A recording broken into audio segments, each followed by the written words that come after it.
bonsoir. Merci d'avoir choisi RTI 1 à la une de ce 20h. Des chefs d'État et de gouvernement volent au secours des océans en péril. Ils sont en sommet à Nice en France. Le Premier ministre Robert Begré-Mambé prend part à cette troisième conférence des Nations Unies au nom du président Alassane Ouattara. Les participants affineront leurs idées pour mieux protéger l'océan, aujourd'hui surchauffé, pollué et surpêché. On consentit aussi des efforts ici en Côte d'Ivoire pour une meilleure gestion des eaux usées et pluviales et préserver les populations des risques d'inondation. Et bien, pour mieux encadrer l'initiative, un nouveau code a été adopté en commission au Sénat. Le projet a été présenté par le ministre Bouaké Fofana. La Côte d'Ivoire au travail rayonne au-delà de ses frontières. La destination ivoirienne est promue à Washington par l'ambassade ivoirienne. Le pays regorge d'atouts à visiter. Le bureau du tourisme à Washington a dévoilé donc les richesses du pays, gastronomie, tradition, culture et l'hospitalité à l'ivoirienne.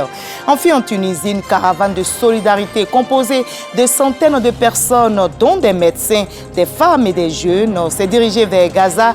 Leur intention, briser symboliquement le blocus imposé par l'enclave. Le convoi espère rallier Rafah pour soutenir le peuple palestinien.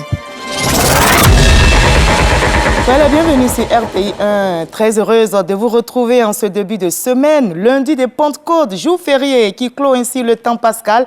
La fête de Pentecôte marque la descente du Saint-Esprit sur les apôtres. Bonne fête donc à toutes et à tous. Nous démarrons tout de suite ce journal par la France où se tient une rencontre internationale sur les océans. Le Premier ministre Robert Begré-Mambé y prend part au nom du président Alassane Ouattara. Réunis sur la côte d'Azur, les participants affinent leur stratégie, action afin de mieux protéger l'océan.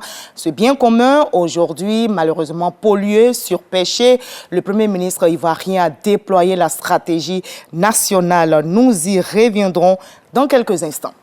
Ici en Côte d'Ivoire, les actions sont aussi menées en matière d'assainissement et de drainage. Un nouveau code vient donc d'être adopté en commission au Sénat à Yamoussoukro et il vise à établir un cadre juridique clair pour la gestion des eaux usées et pluviales. L'idée est de protéger les populations contre les risques d'inondation. Ce projet a été présenté par le ministre Bouaké Fofana, nous rapporte Kadès Godogo. L'État de Côte d'Ivoire met tout en œuvre pour garantir un environnement propre et propice au bien-être de la population. L'accent est mis sur un système d'assainissement et de drainage répondant aux défis nouveaux. En même temps que des infrastructures sont créées, il est bon de disposer d'un dispositif légal favorable à leur maintien. C'est tout le sens de la présence de Bouaké Fofana, ministre de l'Hydraulique, de l'Assainissement et de la Salubrité au Sénat. Dans son parapheur, le projet de loi porte un code de l'assainissement et du drainage. Ce code-là, en plus de définir les règles dans le même document, les règles qui gouvernent l'assainissement et le drainage, il prévoit également des sanctions administratives et sanctions pénales. Plus clairement, dit à nos compatriotes que pour le non-respect, par exemple, du code de l'assainissement et du drainage, il pourrait écoper de pénalités très importantes, ça va jusqu'à même 200 millions en fonction de la gravité des situations, et que même des gens pourraient aller en prison parce qu'ils n'ont pas respecté le code de l'assainissement et du drainage. En cette saison des pluies, Bouaké Fofana en appelle au sens de la responsabilité de tous pour préserver la vie humaine. Quand il pleut, il faut être vigilant. Vous savez, tous les ans, on regrette les mêmes circonstances. Quand on demande à nos compatriotes de partir des zones à risque, on sensibilise. Quelquefois, on a recours à la force publique, ils partent, et quand on tourne le dos, ils reviennent. Et après, on regrette des incidents. Vous savez, ça fait quand même 3 fois, à Moussikro par exemple, avec tout le regret, avec toute la compassion pour les familles qui ont perdu des leurs dans ces éboulements. Mais ça fait 3 ans, c'est la même chose. Au total, la commission de la recherche, de la science, de la technologie et de l'environnement, présidée par la sénatrice Ambla Marie-Elisabeth Zounon-Kipri, a dit oui à l'unanimité au projet de loi portant code de l'assainissement et du drainage.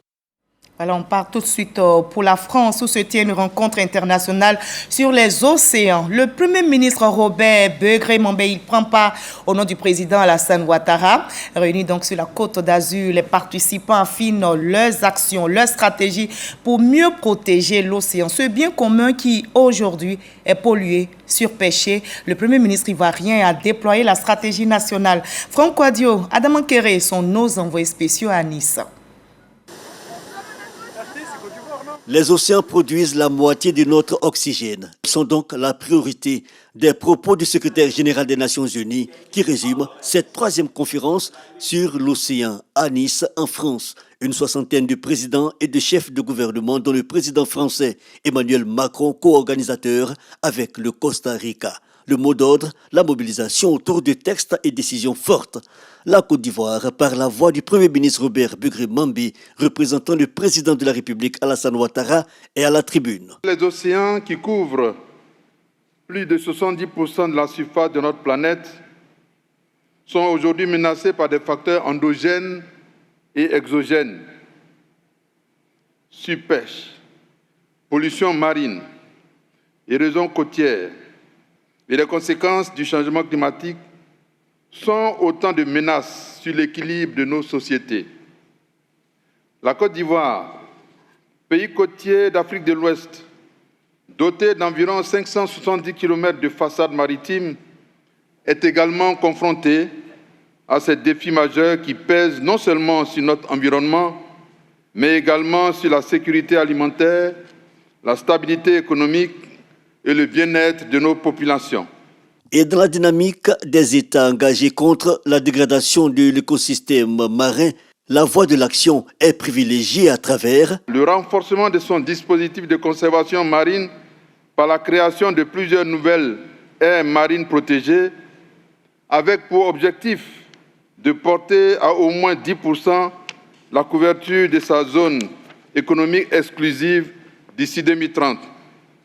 Conformément à l'accord de Kunming-Montréal et aux cibles de l'ODD 14, ces aires permettront de restaurer les écosystèmes marins dégradés, de protéger la faune aquatique et de garantir une gestion durable des ressources halieutiques. Il y a aussi l'adoption d'une stratégie de développement de l'économie bleue, la lutte contre les pollutions marines, entre autres. Je plaide également pour une solidarité renforcée entre pays du Sud, ainsi qu'un soutien technique et financier accru de la communauté internationale pour accompagner les pays en développement dans la mise en œuvre de l'ODD 14. La Côte d'Ivoire soutient pleinement la mise en place d'un fonds mondial dédié à l'action pour les océans qui serait accessible, transparent et inclusif, car l'avenir de l'humanité en dépend. Un plaidoyer, mais encore des actes concrets. La Côte d'Ivoire a pris une part active à la prise en main des instruments de ratification du traité sur les hautes mers. Voilà des actions concrètes posées par la Côte d'Ivoire. Notre bien-être passe aussi par des actions déployées au plan sanitaire. L'inspection générale de la santé a été équipée. Le ministre Pierre Demba leur a remis 6 véhicules pour être plus efficaces dans leur mission de contrôle. Il a par ailleurs inauguré le bâtiment réhabilité du service d'addictologie et d'hygiène mentale de l'Institut national de la santé publique. Didier Nguessan, Khalil Diomondi. De la promesse à l'action, le ministre de la Santé, Pierre Demba, remet 6 véhicules de type 4x4 à l'inspection générale de la santé. Un appui logistique destiné à renforcer les capacités des équipes de contrôle sur le terrain.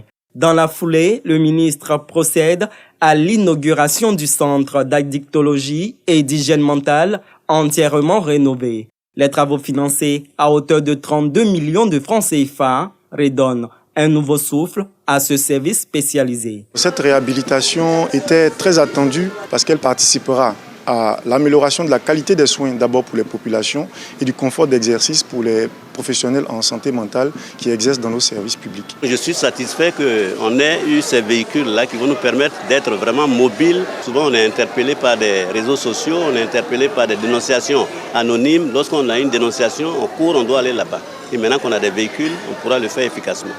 En marge de cette activité, Pierre Demba réceptionne un nouvel outil stratégique, le manuel de contrôle de gestion de la direction des affaires financières. Il permettra une gestion plus efficiente et transparente des ressources du ministère. La gestion efficace de nos ressources est un défi majeur. Pour cela, chaque franc investi doit produire des résultats concrets pour la santé de tous. La mise en place d'une manière de contrôle de gestion incarne notre engagement en faveur d'une gouvernance plus efficiente. Il fournit aux gestionnaires des différents établissements hospitaliers, aux décideurs et aux professionnels de santé des outils modernes et adaptés pour optimiser la gestion de leur structure. J'appelle tous les acteurs du système de santé à s'approprier ce manuel, à le mettre en œuvre avec rigueur et à contribuer ainsi à l'amélioration continue de notre système de santé. Dans la continuité des actions visant à améliorer les conditions de travail du personnel de santé, Pierre Demba annonce la réhabilitation prochaine de l'Institut national de santé publique en service depuis 1970. Voilà, nous venons d'achever un long week-end marqué par la Tabaski vendredi et la fête de Pentecôte hier dimanche. Des fêtes où l'on a partagé justement à Bobo la solidarité. S'est invitée à l'occasion de la fête de la Tabaski. La ministre Kandia Camara, par ailleurs maire de la commune, a offert des béliers à des familles vulnérables. On en sait plus avec nous, Sangari. À Bobo, PK18, veille de la Tabaski. La famille Konaté accueille avec émotion un émissaire de Kandia Camara, maire de la commune, venu leur offrir un bélier. Moi, aujourd'hui, je devais être la personne qui devait lui offrir cela. Mais comme je n'ai pas les moyens, mais Dieu merci, je crois que Dieu a entendu nos prières. Ils sont venus, sachant qu'on ne s'attendait même pas à ça. Vraiment, c'était un sentiment de joie qui nous anime. On ne ferait que les remercier. D'Abobo PK18 à Banco Plaque 1, en passant par Sagberan, plusieurs familles visitées par cette caravane de solidarité. On me dépasse. Je salue beaucoup Fania Camara. Le don qu'elle a fait, que Dieu mette beaucoup à sa place. Elle tient tellement à Bobo qu'elle fait ses dons au nom du président de la République. Notre objectif est de permettre à la population d'Abobo de fêter dans la joie, dans la solidarité et dans la cohésion. Ce geste, aussi symbolique que concret, redonne le sourire à des familles pour qui la fête semblait compromise. Solidaire au travail rayonne au-delà de ses frontières. La destination ivoirienne est promue à Washington aux États-Unis par l'ambassade ivoirienne. Le pays regorge d'atouts à visiter. Et justement, le bureau du tourisme a dévoilé les richesses de notre pays. Gastronomie, tradition, culture, l'hospitalité à l'ivoirienne. Et les visiteurs ont pu découvrir la sublime Côte d'Ivoire avec toutes ses richesses, nous rapporte Serge Coléa.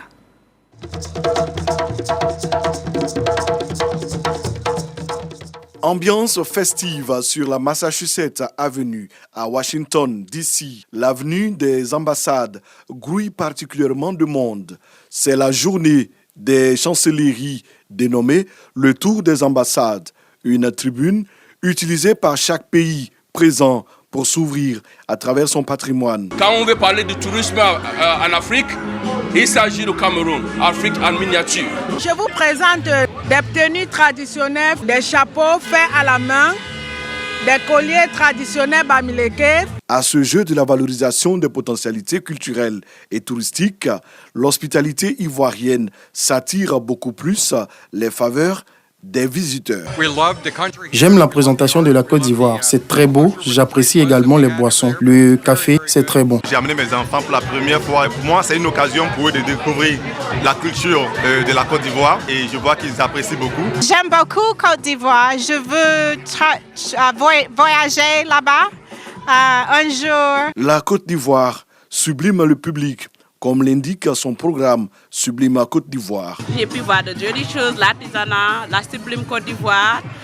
J'aurais aimé voir aujourd'hui attiéké. J'espère qu'on aura de l'attiéké. J'adore ce plat et j'adore tout ce qui est objet d'art.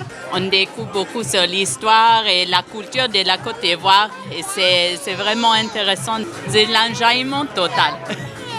De longues files se constituent pour découvrir la salle d'exposition. Nous proposons exclusivement des accessoires de mode, des vêtements, des petites choses de décoration de maison que nous faisons venir exclusivement de Côte d'Ivoire.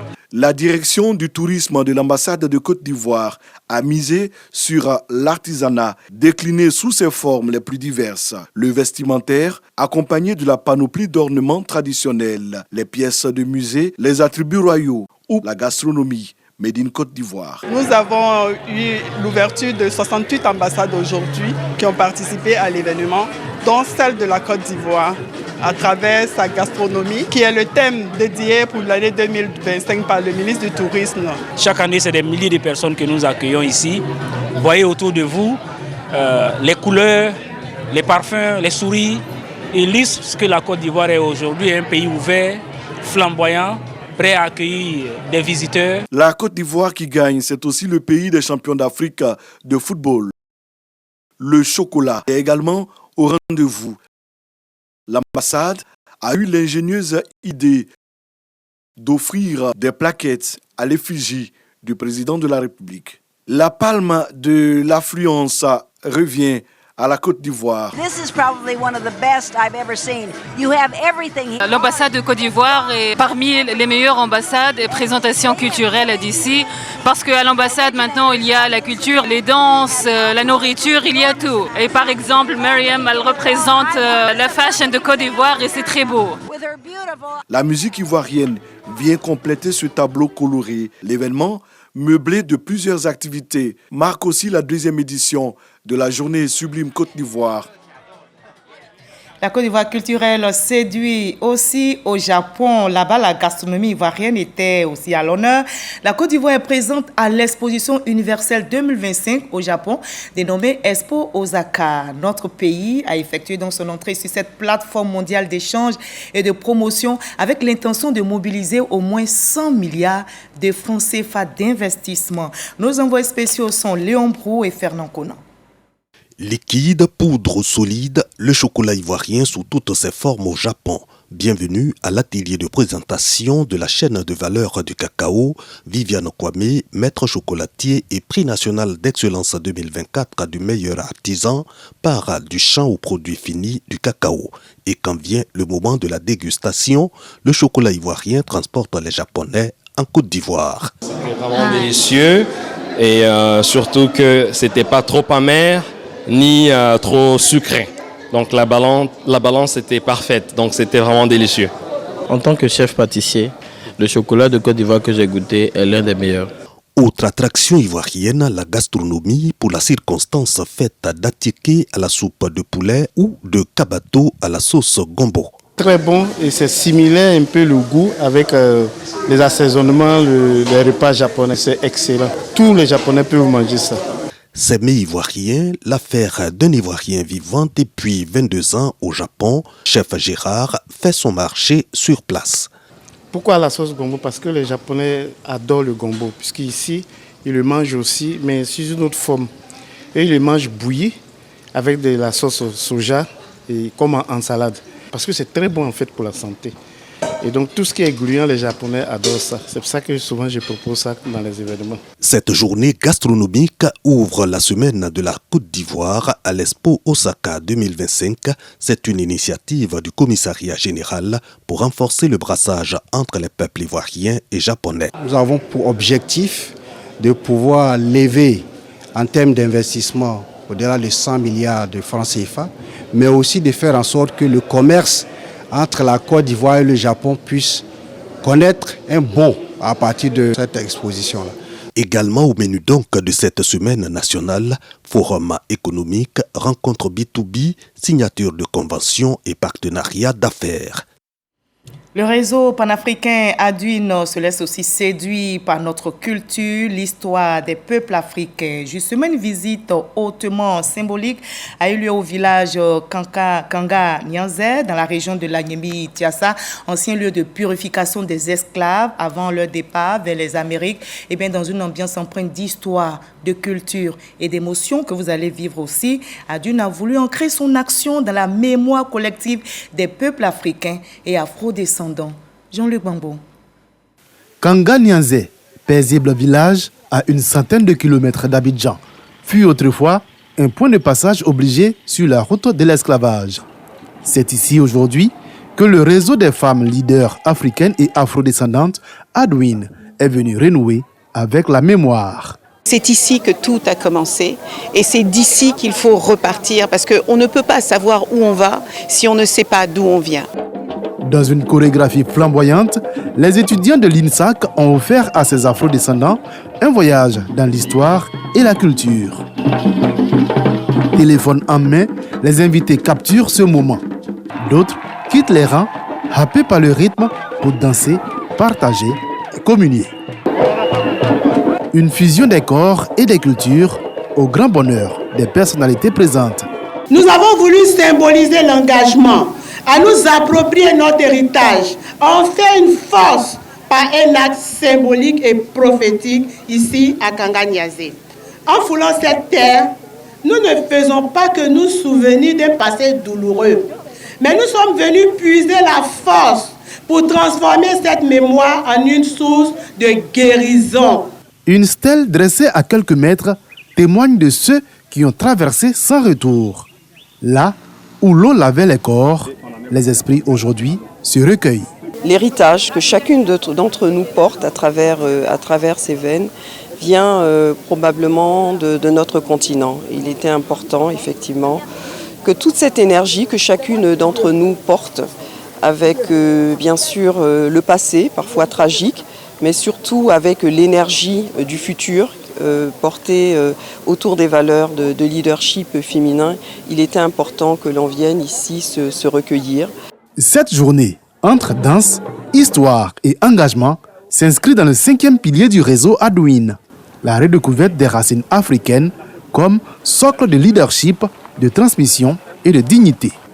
À Kanga-Niassé, la mémoire a trouvé écho et l'avenir un point d'ancrage, un pont jeté entre l'Afrique et sa diaspora. La culture enrichie rassemble, comme on le voit, la 27e édition du Chandelier d'Or. Cérémonie de distinction chrétienne a rassemblé des chrétiens venus du Burkina Faso, du Canada. C'était au Palais de la Culture de Trècheville. Nadège Kassi, Abou Sanogo nous font revivre cet événement. Des chorales en action pour la gloire de l'Éternel. Nous sommes à la 27e édition du Chandelier d'Or, qui distingue les pasteurs, les chantres et groupes musicaux engagés dans la promotion de la parole divine. Le Chandelier d'Or n'est pas seulement un événement pour récompenser le mérite, mais c'est l'occasion d'intercéder pour la préservation de la paix en Côte d'Ivoire. Le thème de cette année, l'homme de main de l'Éternel Dieu arrive. L'homme de main de l'Éternel Dieu, c'est Jésus. Quand il arrive, il vous bénit, il vous rétablit et il vous délivre. Donc, à la 27e édition, c'est l'homme de main de l'Éternel Dieu qui est venu nous bénir.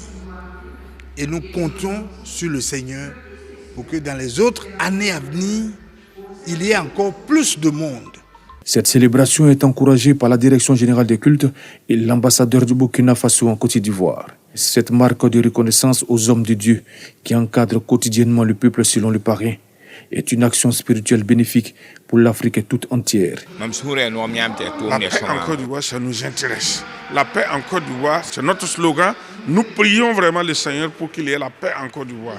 Pour que tout, en tout cas, ce qui se passe, en tout cas, soit dans le but vraiment, en tout cas, d'unir les peuples, d'unir les populations, les régions, vraiment pour que nous puissions continuer vraiment d'annoncer l'évangile.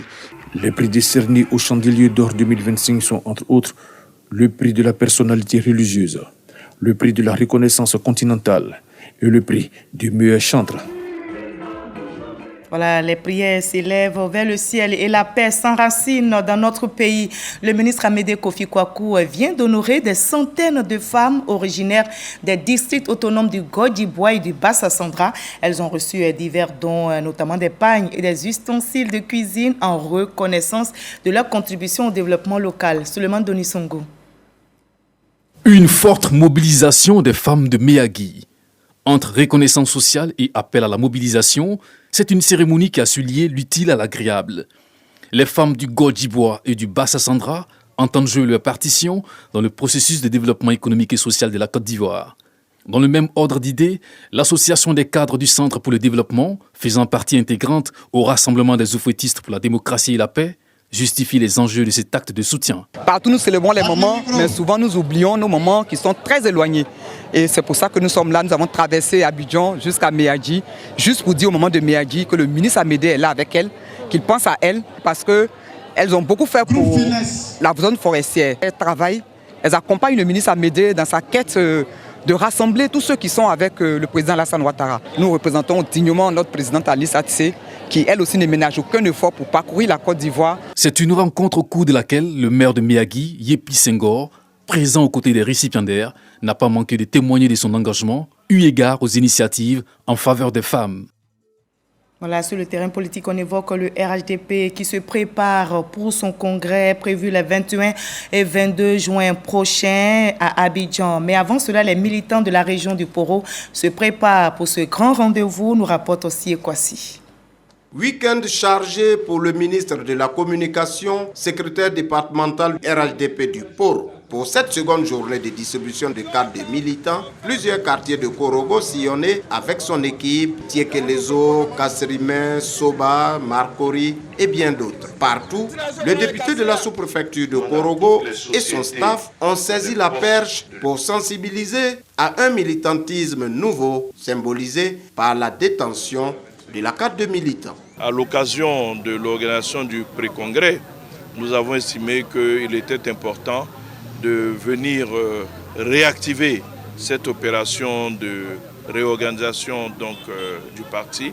90 à 95% de la population adhère donc au RHDP.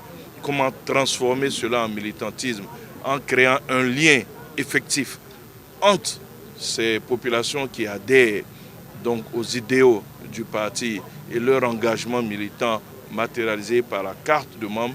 L'inscription dans les bases du parti, c'est ce à quoi nous sommes en train de travailler aujourd'hui et ça se passe très bien. Cette distribution de cartes aux militants se déroule en marge des préparatifs du pré-congrès du RHDP, le grand rendez-vous d'Abidjan les 21 et 22 juin prochains. Militants et sympathisants en mesurent la portée. Secrétaire de zone, on échange beaucoup avec les militants à la base. Mais la présence du ministre aujourd'hui va booster les choses et je vous mets au défi les semaines à venir. Vous verrez que notre zone vous relèvera le défi. À ce jour, 1017 cartes de militants ont été déjà distribuées par le secrétaire départemental du RHDP du Poro. Encore plus de 2000 nouvelles cartes annoncées. Ces cartes seront prêtes avant le congrès ordinaire prévu à Abidjan les 21 et 22 juin prochains. Je vous conduis à présent dans la région du Bélier où des militants du RHDP se sont exprimés également. Plus de détails avec Yafolo Soro. C'est par un meeting des grands jours à la place Gabriel Tiako en présence du ministre Adjé Metcho Silas que les militants du RHDP de la région du Bélier ont achevé ce pré-congrès à Toumoudi. Principale motion, le souhait de ceux-ci pour la candidature du président du parti, son Excellence Alassane Ouattara, à la prochaine élection présidentielle. Tous les Ivoiriens et tous les habitants de la Côte d'Ivoire aspirent à la paix et à la concorde, socle de l'idéal oufouettiste, et qu'ils reconnaissent en son Excellence M. Alassane Ouattara le digne héritier d'Oufoué-Boigny, capable de construire pour notre pays un avenir radieux. Nous sommes d'accord pour le RHDP, surtout pour le candidat, le président Alassane Ouattara. Sincèrement, pour le développement de Kokumbo, et surtout à cause du maître Noël Faustin, le maire de Kokumbo, pour tout ce qu'il a apporté à Kokumbo comme développement. Et sincèrement, nous sommes d'accord et nous sommes pour le choix du président Alassane Ouattara.